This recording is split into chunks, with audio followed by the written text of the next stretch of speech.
Welcome back into Exit 99 Sports. As always, my name is Caleb Deloach, and it's very, very cold outside, but luckily we've got a lot of basketball and other indoor sports to take up our time to stay inside, thankfully.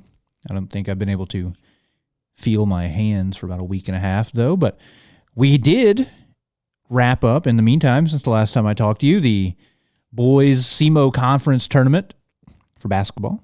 And also, we've jumped into the girls' Christmas tournament as well, so a lot of ball to talk about. We've had some other events going on around the area as well. I will start. We'll start with the boys' tournament down in Sikeston, as always. The SEMO Conference Tournament on year 20, I believe, give or take, a year.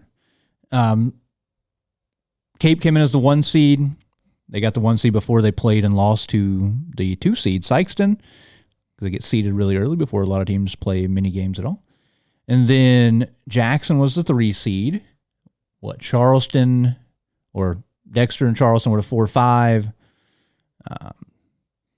Poplar Bluff was the 6 seed. Notre Dame was the 7 seed. Kennett, New Madrid, 8-9.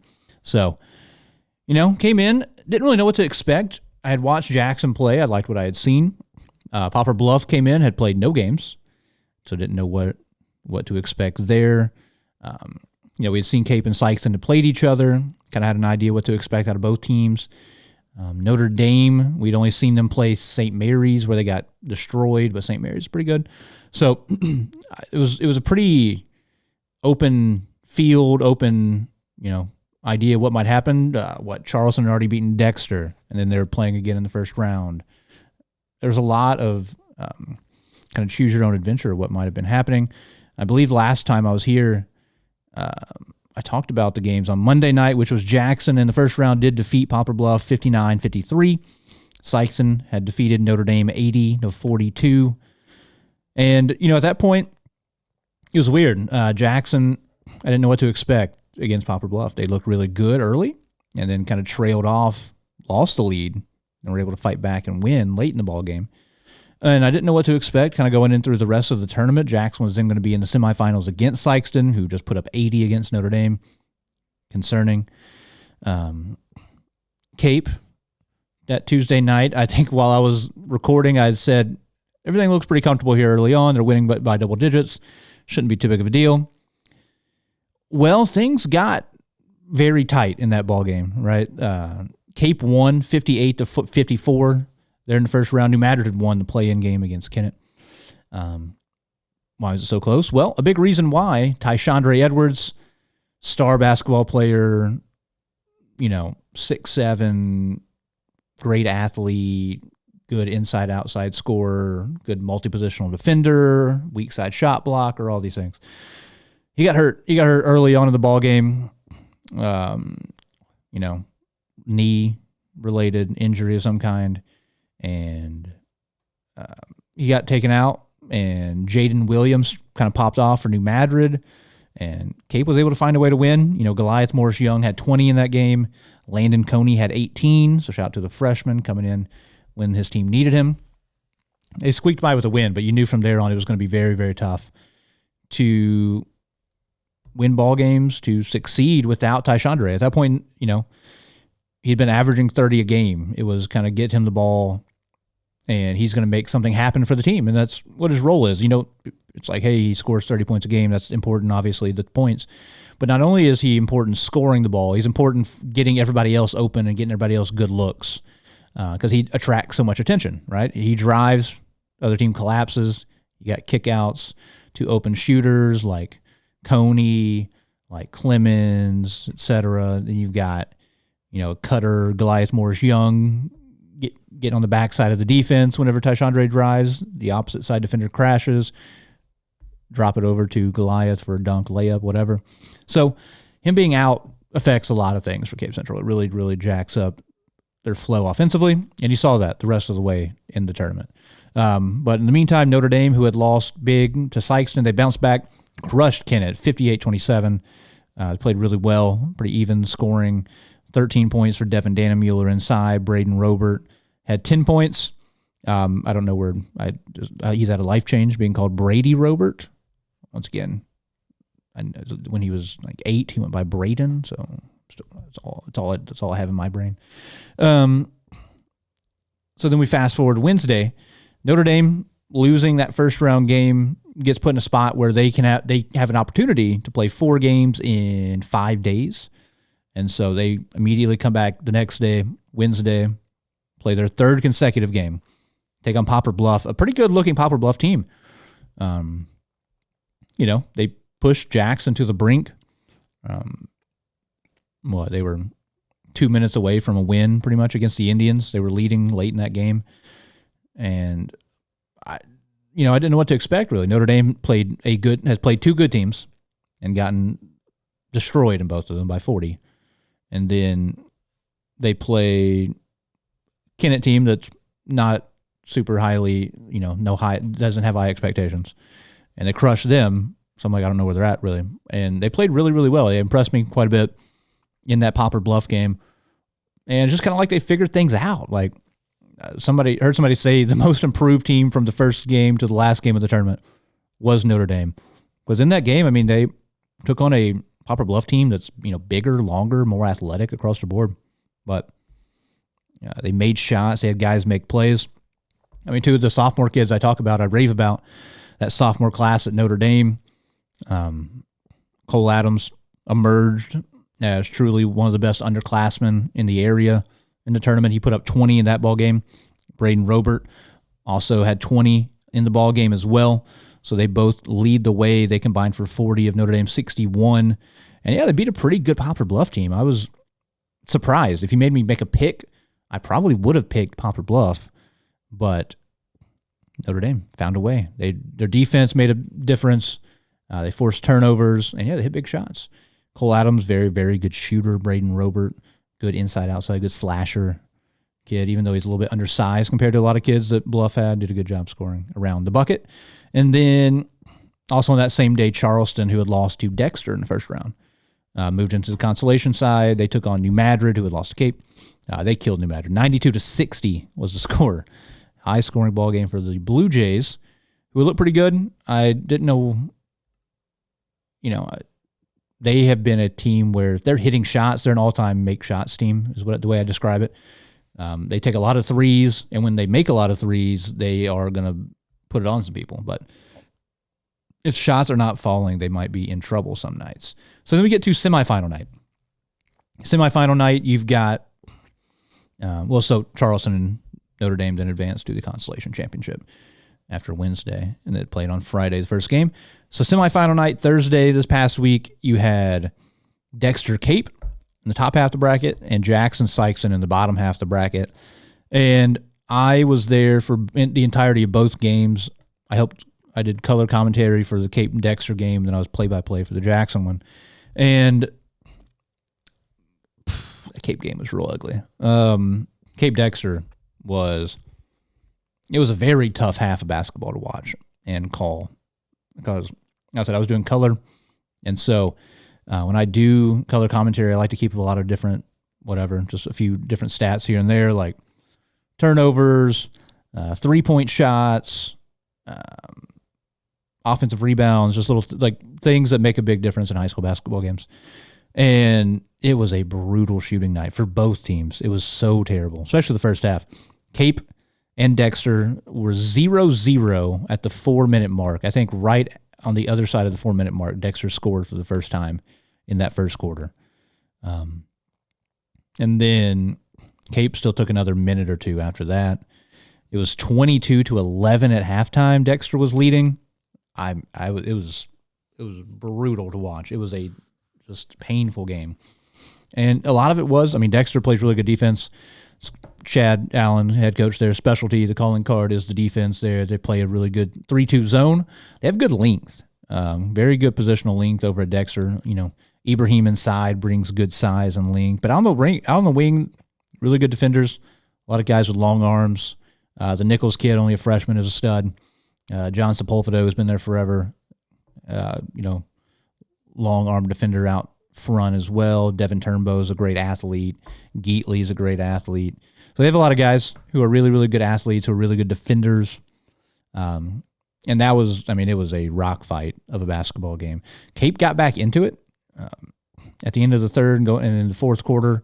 They got back into it. I believe Cape took a lead, and they led for most of the fourth quarter. It was, it was low scoring back and forth. But Dexter, I think, scored. Elijah Ibrahim had a bucket with like 26 seconds left to give them the lead, and they were able to win. Cape didn't get a shot off on their final possession and fell 44-42. But you could see it then. The offense was stuck in the mud when they play a good team without Tyseandre Edwards. There was guys were just swinging the ball back and forth, no real direction on where to go. Like I said, they're playing against the zone, and Dexter just sat there. And we had a shot clock. I mentioned it, I think, last week. The fun wrinkle to the tournament, there was a shot clock, 35-second shot clock. And, I think it positively affected the tournament, if I'm being totally honest. There were a few shot clock violations the entire time. Not very many. It didn't really feel like it affected the game in a negative way. Teams were not, having bad possessions because of it. And also, positively, teams couldn't just sit on the ball and hold it and let's shoot free throws for the last 6 minutes of the game. That's, once again, I said it on the air. I was like, for entertainment's sake and for the viewer's sake, that sucks. That's not fun to watch. I know it's not about us. It's about, winning and losing. If you're the coach and the players, it's more fun to win than it is to lose, period. But, it's about me like a little bit. Like if it's about me 1%, then the 1% of me really wants to watch you guys keep playing basketball. Don't just sit on it and hold it. So that was very, very positive effect that it had for sure. But yeah, tough game, low scoring, brutal game. Cape made some shots later in the ball game. Goliath led them with 10 points. Jaden Johnson had 8 points. Yeah, could not get a lot going, could not find much offense. There was not a lot of open space for the Tigers, and it was a indicator of things to come. So later in the night, Jackson took on Sykeston. Very good ball game. For the Indians, it was frustrating because I was calling the game, and because, Jackson turned it over too much. They had 21 turnovers, something like that. They had a ton of turnovers. Most of them were in the second quarter. There was a point where I think they turned it over on like six straight trips down the floor. It was brutal at times because of that, but Jackson's defense held strong. They kept Sykeston in check. Sykeston, their previous game, put up 80 on Notre Dame. They hit a ton of shots in that ball game. I think they went 6 for 6 on threes to open the game, basically. And Jackson did a great job. They closed out on shooters. They kept Sykeston out of the paint in the half court. But where the issues arose were on fast break points, giving them easy looks due to turnovers in the backcourt, thing like that. Jackson had 2 10-second turnovers in the backcourt, 10-second counts in the backcourt. There were turnovers. The turnovers were just, backbreaking throughout. Jackson never let them get away. It was basically as soon as Sykeston took a 4 or more point lead, it stayed between 4 and 10 points in a deficit for the Indians the entire ball game. Jackson, they never let Sykeston push up into a big double-digit lead and get away from them, and they just could not get over the hump to, make it a one-score ball game. Like, hey, we have a chance to get a stop and a score and tie it up or take a lead. They could never do it. They could never get over the hump. It was very frustrating. Calling the game like, they're so close. Like, you just felt like they were so close. They'd get a stop. It's a 4-point game. Jackson has the ball. They turn it over. Or then, 5-point game. They get a stop. They turn it over. It's just like, you're right there. They just could not get over the hump. They did lose. Good Sykeston team. 55-47. It's a Sykeston team that was averaging 80-plus a game coming into it. So the defense was phenomenal for the Indians. Just offense just could not get over the turnovers. Will Thomas led the way once again, 17 points. He's been phenomenal early in the season. Revelation, I guess you could say, as a senior, a guy who didn't have a big role last season, and this year is taking advantage of a much bigger role. Ty Forrest, similar situation. He had 11 in this game. Also, John Ernst had 11 in this game. We have Forrest and Thomas, 2 really good seniors. They're the only 2 seniors on the team for Jackson. They're big-time contributors. They've both made big jumps over the years as players. And, yeah, they seem like good kids, good leaders. They're pretty quiet out there on the court. So I really enjoy watching those guys play. But they lose. So then we get a meeting here of our Cape County teams, Cape and Jackson. Got a big exit 99 showdown in the third place game. But once again, you didn't know how it was going to go with no Tyseandre Edwards for Cape, right? And it did not go well. First, we'll start with the Consolation Championship. That was Notre Dame and Charleston. It was a good game. And throughout most of it, Notre Dame took a lead at the end of the third quarter. They made a couple threes consecutively, if I remember right. Dylan Rubel, I know, at least knocked down one or maybe two of them. He got hot there at the end of the third quarter.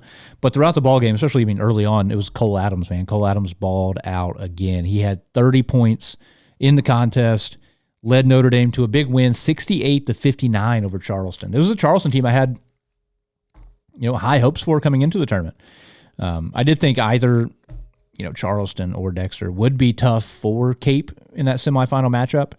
But I was really high on Charleston coming in to the tournament. And so just kind of seeing the way that Notre Dame handled them in that consolation final was really, really impressive. Evan Schwainbold, another kid, another sophomore, another one of the Sportsplex boys, had 11 points in the ball game.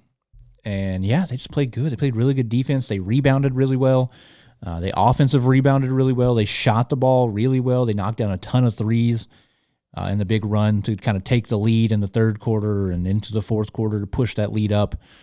They were just knocking down shots all over the place. But, yeah, shout out to Cole Adams, man. 30 points. Following up after the 20-point showing. He definitely impressed. He definitely kind of, like I said, established himself as one of the better players here in the area. And in the third place game, it was Jackson and Cape, the big one, the early meeting between the two crosstown rivals. And it was all Jackson. I was on the call for this as well. 58-26 was the final. Jackson held Cape to 26 points. Insane. Yeah, it was the same story for Cape as the night before, but even worse. They never got going in this one. They were held scoreless, I believe, the first 7 minutes of the first quarter. I think with right at a minute or 50-something seconds, they made their first shot of the game. It was just a blowout from the onset. Jackson went up 12-0, 14, something like that. I think it was 18-4 at the end of the first quarter. And there was just no looking back. They were, I think it was 30-11 at halftime, if I remember right. And yeah, it was just a crock potting. You just turn it on and it's just going to keep getting worse and worse here. Jackson just dominated start to finish. The defense was suffocating. And a big part of it was Cape it didn't feel like there was a direction offensively. There were so many possessions, we're playing with the shot clock. There's so many possessions where they're running a weave up top, or they're just swinging it back and forth, swinging it, running a weave. And then a guy just has the ball in his hands at the top of the key with 8 seconds on the shot clock, and it's like, what did we accomplish? Now, there's nowhere to go. There's nothing open, and now that there wasn't 25 seconds ago. And so it was just a brutal night. They really struggled from the field. Goliath, Morris Young had 7 to lead them in points. Jaden Johnson had 6 on 2 made threes. But for the Indians, they looked really good. Jory Toma had a bounce back. He was held to 2 points against Sykeston.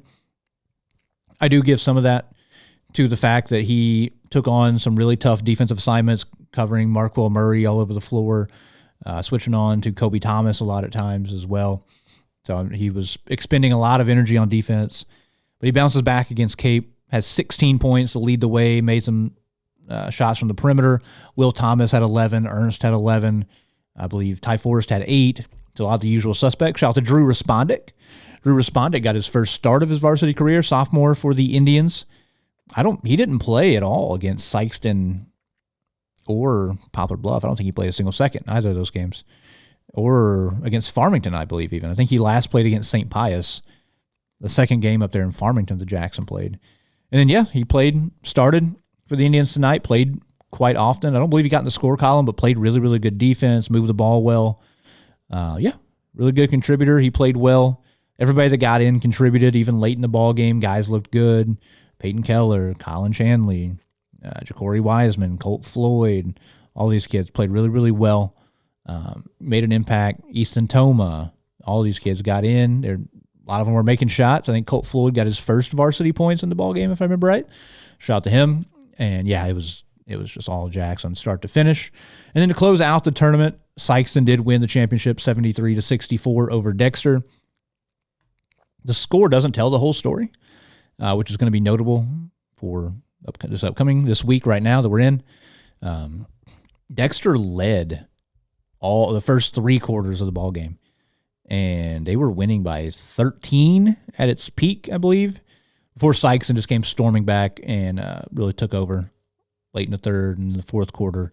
Marquel Murray just went nuts in the ball game. He carried them throughout the tournament pretty consistently. Kobe Thomas played well. He's one of the best guards in Southeast Missouri. But Marquel Murray is a true difference maker. He is, whatever happens in his career, I don't know, but he's a true next level type of athlete. I mean, he's 6'3", 6'4", great wingspan, just freakishly explosive, can hit tough shots from anywhere, deep range, tough mid-range shooter, can, crazy athlete in arms, can score around the rim every way. Makes him a tough defender as well with the length and athleticism. He gets a lot of steals, jumping in passing lanes, things like that. So he pushed him over the finish line there, got them another win. Sikeston does what they do. They dominate the SEMO Conference Tournament every year. It feels like they've won a majority, I think now, like 11 out of 20 tournaments, if I remember right. So yeah, they looked good. It was a fun week up down there in Sikeston. A lot of good ball games. And it was interesting. It was illuminating. You learned a lot. You definitely leave the tournament with big question marks about Cape. You feel good about Jackson still. Optimistic. They won the games that they should, or won the games you expect them to, maybe. And then played competitively against Sikeston. No moral victories, obviously, but they looked good. They looked better than most people do playing Sikeston. And so, you feel good about them. Notre Dame, you feel a lot better about. They started off the season getting crushed by St. Mary's, getting crushed by Sikeston, and they bounced back and win 3 straight games to close out the tournament. Beat some pretty solid teams. Poplar Bluff, I liked.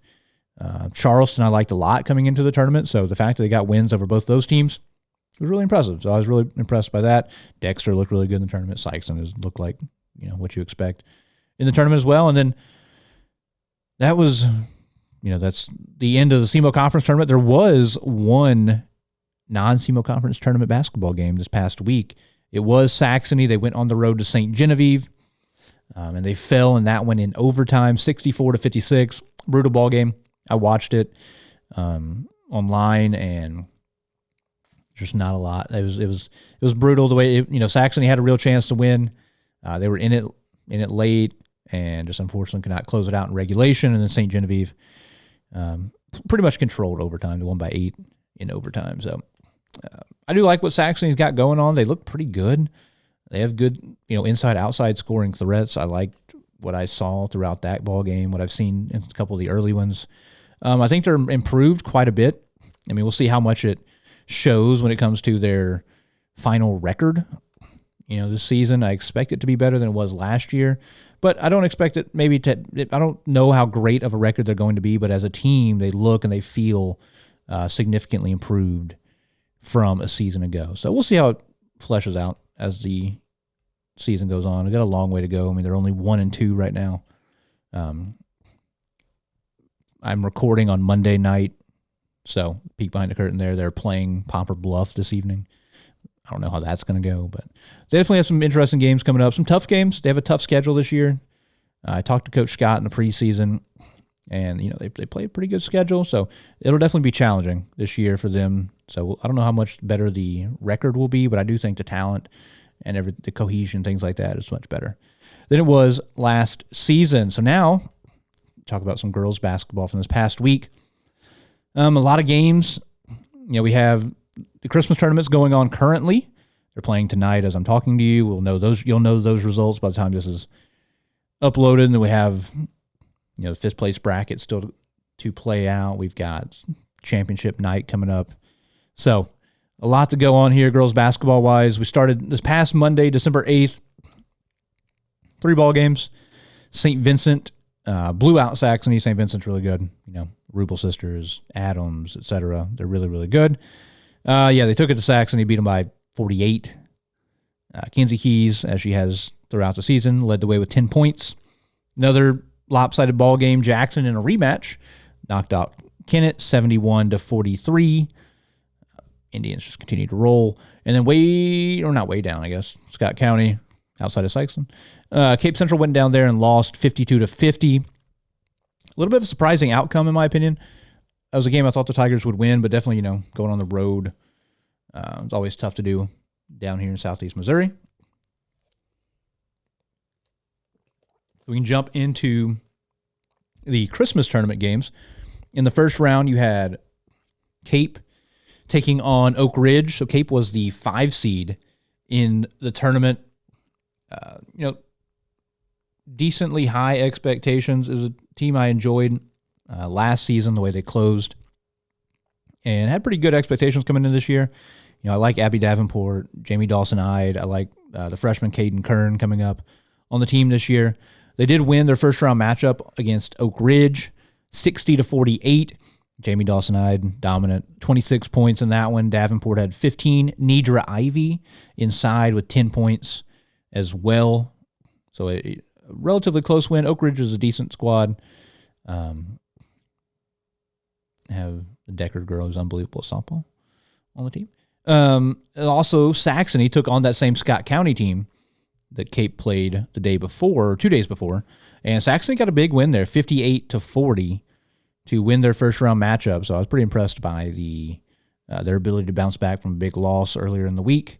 So then they move into the quarterfinals, where they do, unfortunately for them, had to rematch. They moved into the quarterfinals where they did have a rematch against St. Vincent again. So you get St. Vincent twice in a week. Not an easy task by any means. However, in the meantime, they played a regular season game outside of the tournament against another team who's actually in the tournament, Scott City.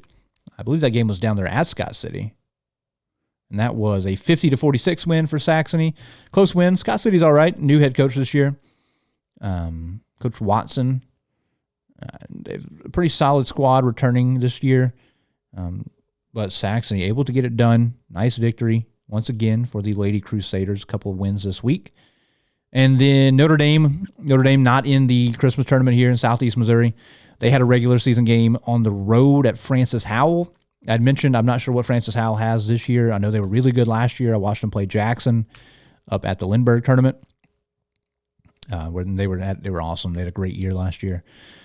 And then they put a hurting on Notre Dame, 58-19. Not a very good start to the season there if you are the Lady Bulldogs going on the road, having to play a really, really tough team there in suburban St. Louis, Francis Howell up there in St. Charles. Really, really good squad. Notre Dame, that's another team. They're playing a really tough schedule. They got some big dogs on the schedule. They're playing in, very tough Nixa Invitational later in January. So they have a tough schedule ahead of them. They're going to go through some growing pains. I know a lot of girls, moving up this year, getting a lot more playing time than they ever had before on varsity. So it was going to be thrown into the fire a little bit, and that's kind of what happened there at Francis Howell. So back into the Christmas tournament, quarterfinals. It was this past Saturday. Jackson took care of business, as you would expect. They played Woodland.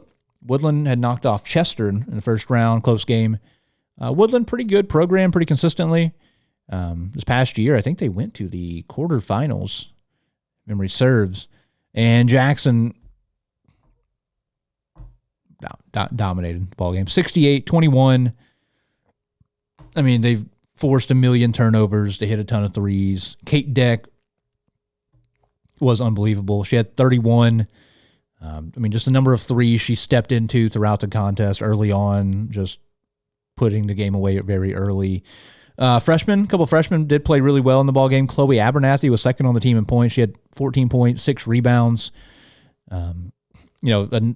Jackson had a great freshman class last year that were humongously instrumental in their success. Kate Deck, Henderson, Dory, huge class of girls that were ultra talented.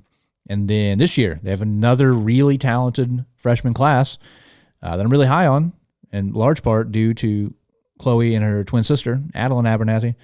Very, very good basketball players. Tall, only freshmen. I don't know how much they're going to keep growing or not, but I mean, they're up there pushing 5'10" to 6 foot, somewhere in that range. So great athletes, multi-talented, very versatile on the court. Then you also have Bryn Vanderbilt. Bryn Vanderbilt had 11 points in the ball game. Point guard, technically kind of backs up Kate Deck as the backup point guard. I mean, she's going to be one of the best backup point guards in all of Southeast Missouri. She had 11, I mentioned in the game. I think Jayla Smith had 6. So, people all over the lineup showing up. No Addison Henderson in the ball game. Not sure what the injury is there. She's out. Hopefully she'll be back in the instance of Jackson in the championship game. Hopefully she'll be back for that theoretical matchup. Hopefully. So Jackson will be at full strength when they do potentially face St. Vincent. And speaking of that, St. Vincent faced Saxony again, beat them 57-25. Saxony was able to knock off, 20 points off of St. Vincent's total from earlier in the week. So that's definitely a positive to take away. Kinsey Keys led the way with 7. Jalen Whitfield, who I'm really high on, had 6 points. She was a girl who was at Jackson a year ago in her freshman season. Part of that really, really good freshman class.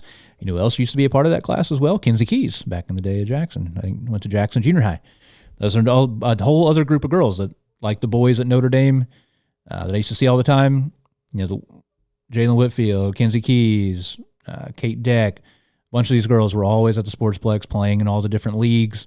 They're playing in like the co-ed leagues and things like that, and that was how I knew that they were going to be studs one day, because they were better than all the boys usually at their age when they're 6, 7, 8 years old.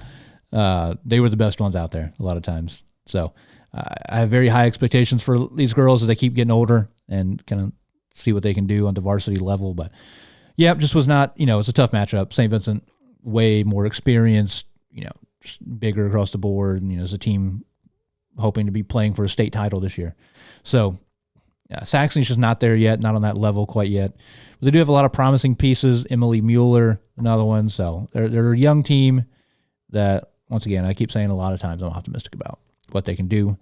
And then Cape Central, they took on a tough Chaffee team. Chaffee's another one. I think they have one senior on the entire team. They've just loaded with, really good athletes. The person, the name that always jumps out for a lot of people, Carly Kosu down there, who's amazing at everything, like awesome softball player, like the best track athlete in Southeast Missouri for girls, and also really, really good basketball player. At the front of their press, and they turned Cape over about 1,000 times, and they blew out the Tigers 69-43. I mean, Jamie Dawson-Ide hit shots. She had 16 points. Abby Davenport had 13, but it was just not enough around them. They did not take care of the pressure, handle the pressure very well, didn't take care of the ball.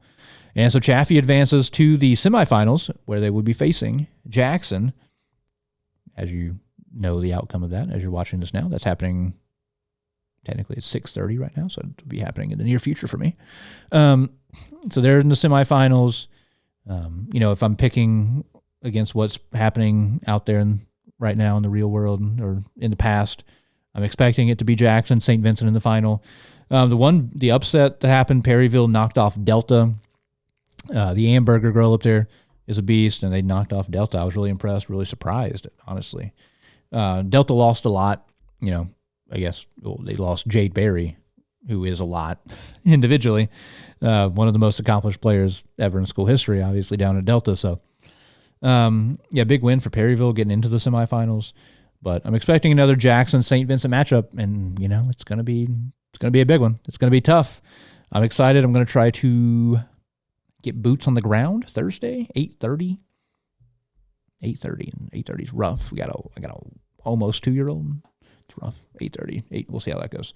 Going to try to have boots on the ground. Can't confirm or deny yet. I will be watching regardless, but super excited for that championship ball game. The Jackson Indians looking to potentially get revenge for the one regular season loss they had all of last season. I think they went 25-1 before the playoffs started, and the one loss was in this tournament in the championship game to St. Vincent. They got handled pretty much in that championship game. The offense couldn't do anything, and St. Vincent is a team that really prides themselves on their defense. They're long, they're athletic. In that, they held Jackson to 33, which was definitively the season low for the Indians. So Jackson's going to have revenge on their mind. We'll see if they're able to get it done. The Rubles are tough, man. The Adams girls, a great athlete. It'll be a tough one. So I'm excited to kind of see how that shakes out. I do have a couple of results in other sports. Swimming and diving. Jackson beat Cape Central head-to-head. 101-65 was the team score in that one. And I saw in boys wrestling, I think it was just the boys, Jackson went to Farmington, wrestled in the Farmington tournament up there, won by over 100 points, had 8 different individual champions up there. So Jackson's wrestling getting going. I think Joe Moore's back in action. Bryson Wessel's back in action. I think he went 5-0 with 5 pins in the first round, something I saw. So Bryson Wessel's going to be all right on the mat. I have no doubt. So we can talk about what's going on this week. Kind of mentioned, by the time you watch this, you'll know some of the early week results. I will start over there on the girls' side. At time of recording, Jackson and Chaffee are playing in the semifinals. I'm expecting Jackson to win. Chaffee will be a tough opponent. They do have really good athletes. That's a group that I also saw a lot when they were younger. They were always really, really good. It always stood out to me when they're in like 4th grade, 5th grade, something like that. It's like, whoa, Chaffee's winning this league right now. Like Chaffee's blowing people out. This is crazy. And now all these girls are sophomore, juniors in high school, and they're really, really good. So it'll be a tough test. I'm expecting the Indians to win.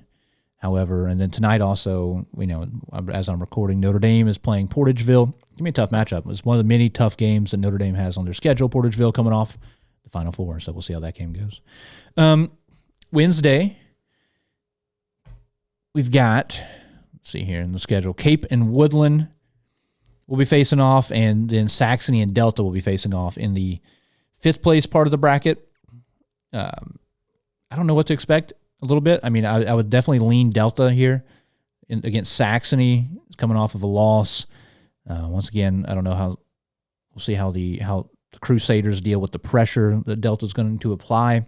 But I am somewhat optimistic that Saxony can, at least play well and make it a very competitive game.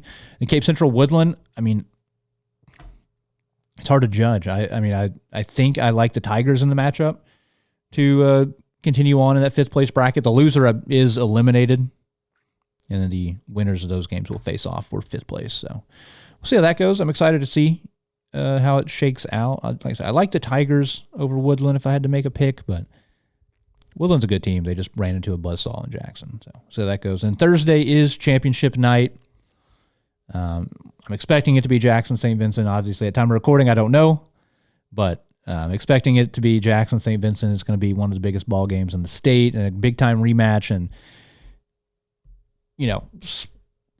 from Perryville to Arkansas, these are the 2 best teams on the eastern side of the state in southeastern Missouri. And I'm excited to see how it goes. So I think it'll be a great ball game. And, we'll see how it goes. Rooting for the Indians, obviously. So outside of that, Notre Dame is playing a conference game on Thursday as well. They're going on the road to Poplar Bluff. Poplar Bluff, decent squad. They have a couple individual players who are pretty darn good. They'll be tough to play over there at their home court, but it'll be interesting. It'll be an interesting test for Notre Dame. Get back in the conference, see if they can kind of regain some form, start stacking a couple wins here as we head into Christmas break. And then they also will be taking on a team out of Kentucky, Breckinridge County. Don't know anything about them. I know they're 2-2 at time of recording. They play Saturday. So we'll see what happens. Notre Dame, Breckinridge County.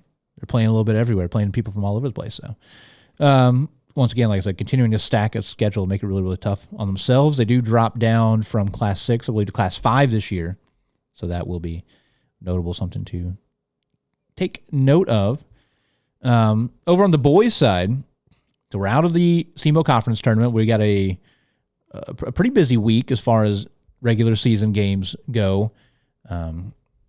Hopefully that you're listening to this Tuesday. We'll see. Jackson will be hosting Dexter off of, I guess, both teams having positive SEMO Conference tournaments. Dexter making their first ever SEMO Conference Tournament championship ball game, pushing Sikeston to the limit. And Dexter has 2 losses, one at Charleston, one at Sikeston. So, they look really good. They got dudes that can shoot it. Will Geatley is a great shooter. The Nichols kid, good shooter. He gets downhill. He's a tough kid. He's only a 9th grader, but he looks like he's going to be a stud one day. John Sepulvedo does a great job running the show at point. Devin Turnbow off the ball, just being big and physical and strong, athletic kid, is tough. And Elijah Ibrahim is one of the very, very best inside players in Southeast Missouri. He has all the moves inside. He's a good athlete. He's strong. He's a good leader out there on the floor. So it's going to be a tough matchup for the Indians. No shot clock this anymore in the regular season, so you could see a low-scoring game, I think, between Jackson and Dexter.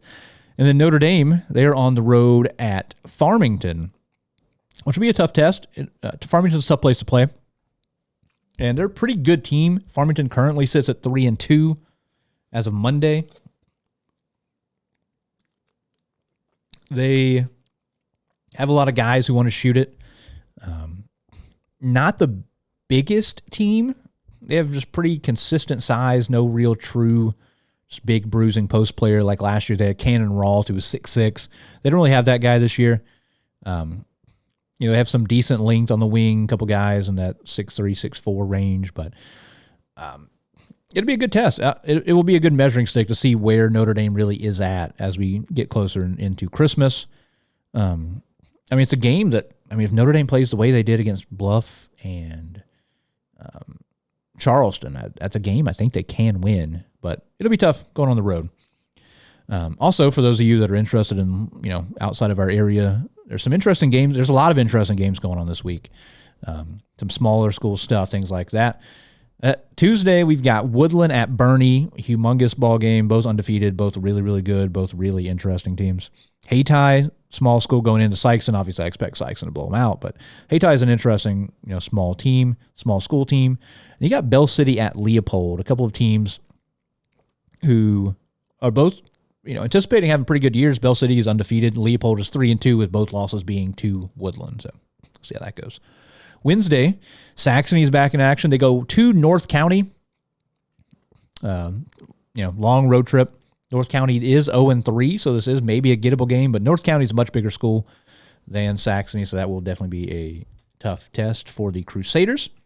Thursday, no local games, but you do have another interesting one. Bell City then goes to Bernie. So Bell City, Woodlands of the world, Dexters of the world, they're playing Bernie. They're all playing like each other. There's a bit tough schedules here going into Christmas break. So Bell City at Bernie Thursday. Keep an eye out. Then Friday, obviously, is a big day for high school basketball always. Cape, they'll be hosting Farmington. Notre Dame goes to Farmington. Farmington's coming to Cape. On Friday, I mentioned earlier, Farmington's currently 3-2. One of the losses being to Jackson. So we shall see how that matchup goes. Obviously, a lot depends on the health of Tyseandre Edwards. If he's able to come back by then, I give Cape a good chance of winning the ball game. Farmington's other loss is the St. Mary's Southside, who is phenomenal. They're undefeated. They blew them out. So we shall see. With no Tyseandre, it is at home, but I'd still lean Farmington if Edwards is out. But they're a pretty good team. Like I said, they can shoot it. They can get hot from the outside. They're going to pressure. They're going to be very physical defensively. This could be a lower scoring game. Well, I would think that, but Jackson and them, it was 71-61. So we'll see. Jackson, speaking of the Indians, they're on the road at Festus. Festus is a team, they got blown out by Charleston, but Charleston went kind of crazy from 3 in that ball game. They made like 1,000 3-pointers. Trayshawn Shandon had like 500 of those. So I don't know what to expect out of Festus necessarily. They're usually a pretty decent squad. They're 2-2 right now. They lost to Seckman pretty good. They beat Father Tolton. They beat Lebanon. They have a big kid inside, if I remember right, Aiden Clifton. The coach's son, I assume, is still there, Drew Johnson. He's a kid who's just going to bomb threes from all over the court. That's always tough to kind of deal with, a kid that has the ultimate green light to shoot from everywhere. It's just, hard to keep up with. You're like, hey, we can never leave this kid. But Jackson handled him last year, and I kind of expect the same to happen again this year, but it will be on the road, which is always, an added element of difficulty. Notre Dame, congratulations, you get to host Sikeston now. And then last year, this is the same way it went. They played Sikeston, they got blown out, and then they went back to Sikeston the next week and played a single-digit game. I'm dying right now. It'll be at Notre Dame. That's a huge advantage, obviously, as opposed to playing at the field house, but it's going to be tough. Sikeston is really good. They have a lot of momentum from winning the tournament, and we'll see how it goes. Hopefully it just goes better than it did previously, right? Don't lose by 38. Let's keep it a little bit closer. And then Saxony will be hosting Arcadia Valley on Friday. Arcadia Valley 3-2. They got beat by Delta. Good undefeated Delta team. And so that'll be a tough matchup.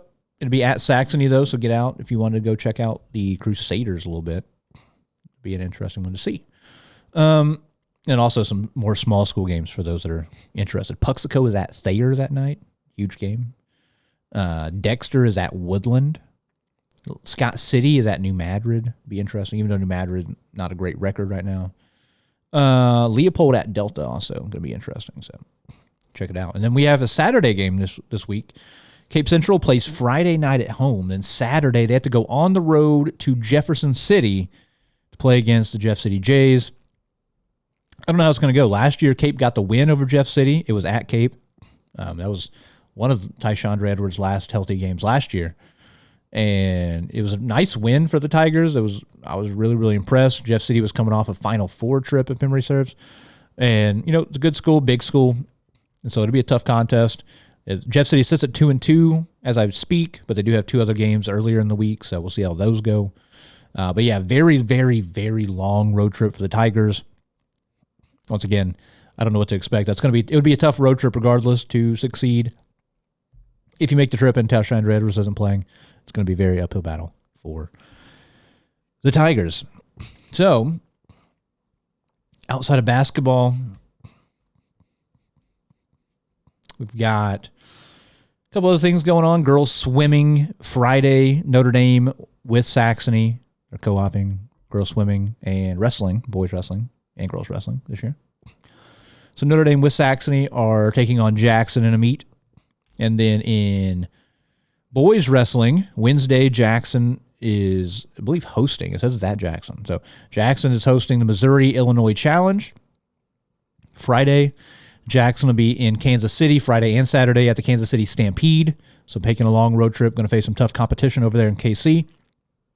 Saturday, Indians are back. They're going to be there in Kansas City. But Notre Dame with Saxony and Cape are all going to be competing at the Tiger Classic here at Cape. Always a good time, always a big wrestling event here in Southeast Missouri. On the girls' side, it's a similar schedule. Jackson girls are going to be at the Kansas City Stampede on Friday, Saturday. And Cape, Notre Dame, Saxony off the Tiger Classic on Friday. So check it out. Tiger Classic is very neat. Like I said, a big local event. A lot of teams going to be competing from around here. Definitely something worth checking out. And then, kind of to wrap up here,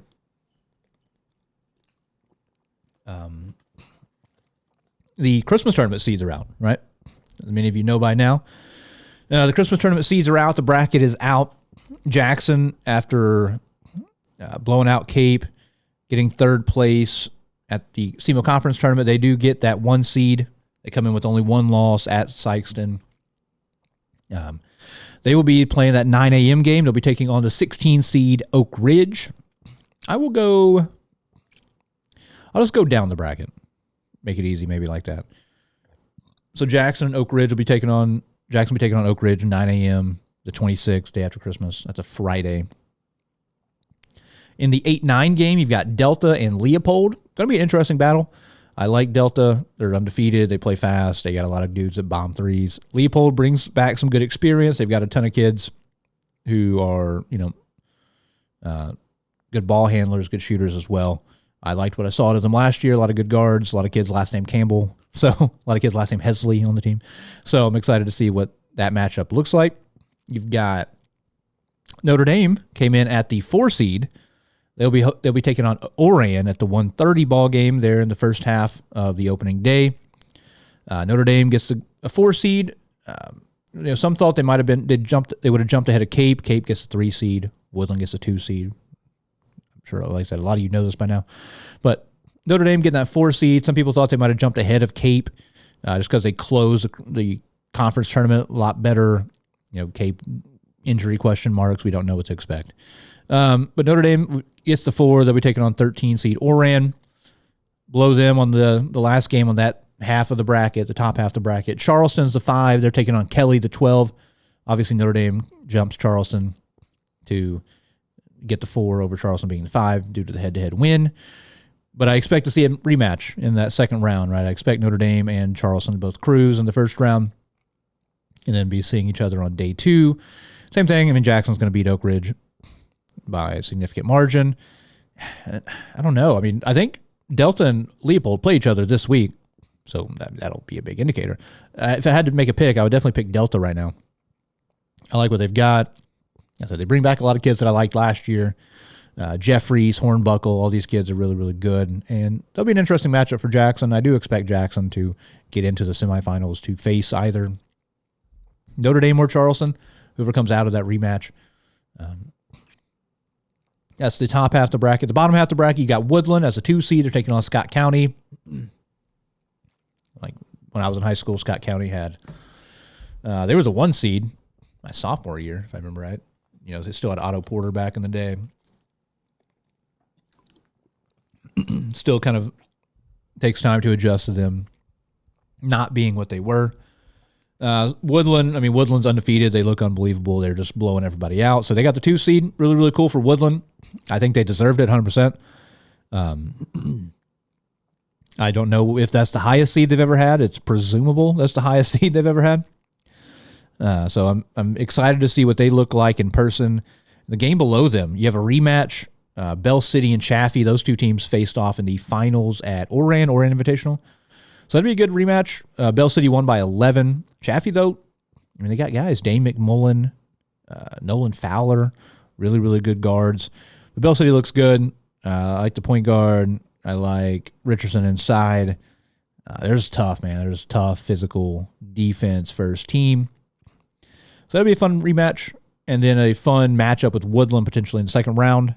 And then the bottom part of the bracket, the bottom half of the bracket, you've got Cape as a 3 taking on Meadow Heights.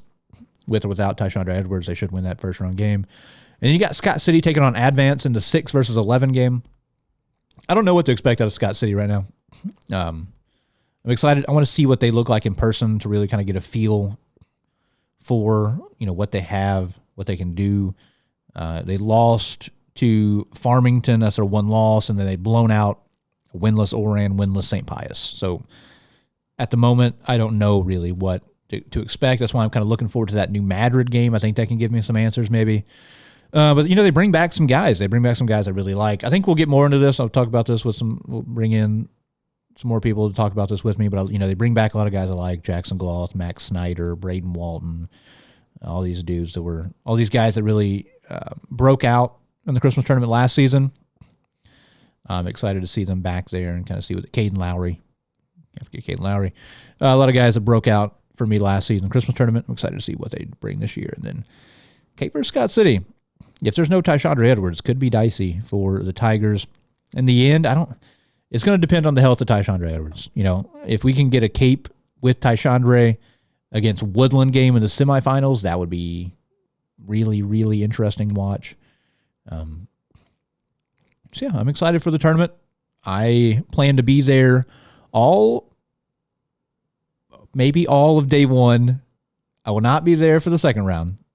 Shout out to Meredith Deloach turning 2 on the 27th. And then we skip a day, the 28th, Sunday. Come back Monday the 29th. I'm anticipating being there all day the 29th for the semifinal day, all day the 30th for championship night. So I'm excited. It's going to be a lot of basketball. I'm excited to watch it all. I'll be calling some of the games. To my knowledge still, it's going to be on 104.7 The Bridge, where I do play-by-play for Jackson games. I think that's where it's going to be at again this year. It was on 104.7 last year. So tune in. Myself, Cody Hinkabine, who I do games with, Ryan Winkler, who does Cape games. You know, Joe Cameron, who does Sykeston games. All these guys will all be in the mix there.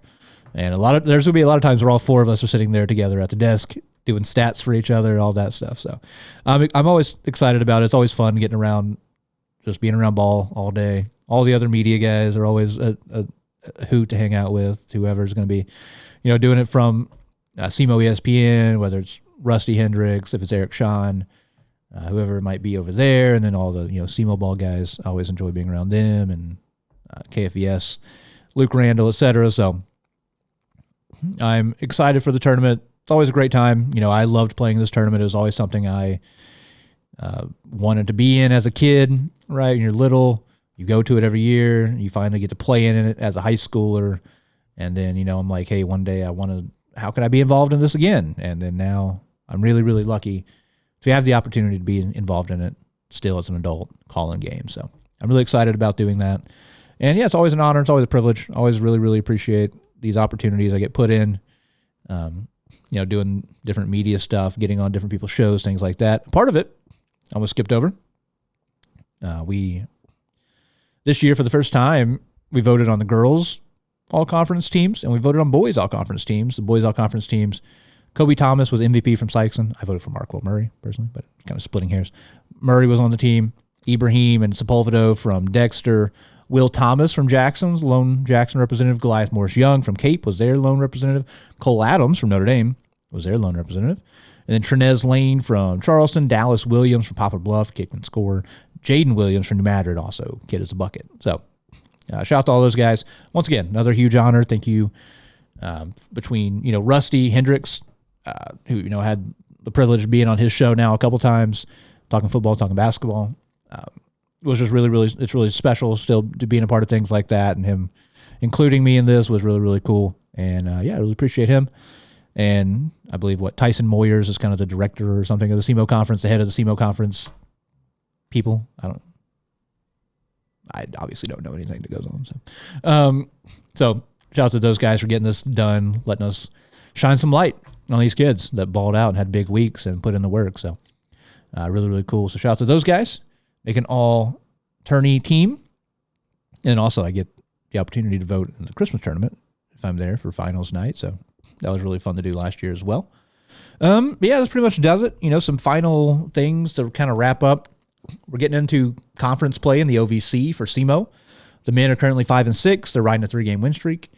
They played first 2 OVC games on the road in Tennessee. The girls 3-5. Heading into conference play. They haven't played in like 2 weeks, so yeah, time of recording here. So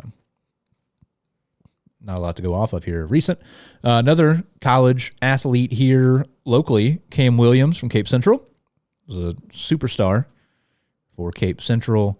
He put up 20 in a game I just watched the other day against Akron. Akron, pretty good team out of the MAC. I think they had one loss. They're like 9-1. They beat them 88-78. So great showing by Cameron, leading the way there. He's averaging 12 points, 5 rebounds, 1.5 assists, like a steal a game. He's shooting 59%. He's shooting 82% from the line, 35.7% from 3. So shout out to Cameron, developing the game, keep getting better. Really, really cool.